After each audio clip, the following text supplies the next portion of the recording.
Batalion ke-8 Brigade Serangan Gunung ke-10 Angkatan Bersenjata Ukraina memangkas kelompok penyerang Rusia. Rekamannya ramai beredar di media sosial Telegram pada Selasa 9 Mei 2023. Pertempuran sengit berlangsung di suatu wilayah yang tidak disebutkan namanya dalam keterangan unggahan, di mana sekelompok prajurit Angkatan Bersenjata Rusia sedang beroperasi di sana, menjalankan misi menghancurkan posisi pasukan Ukraina. Namun nampaknya, rencana pasukan Putin tak berjalan mulus kali ini. Posisi mereka justru dikepung oleh serangan yang dilayangkan pasukan Ukraina. Seperti yang terlihat dalam rekaman, imbasnya terjadi kerusuhan.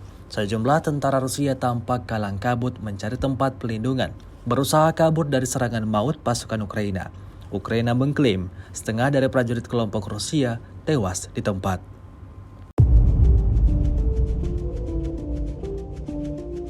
Пунктов Причистовка и Угледар Донецкой Народной Республики уничтожены 2 склада артиллерийских боеприпасов 68-й егерской и 72-й механизированной бригад Вооруженных сил Украины. Нанесено поражение 86 подразделений. В районах населенных пунктов Владимировка, Кременная Луганской Народной Республики, Абаевка Харьковской области, Никольская Донецкой Народной Республики, Жеребянка Запорожской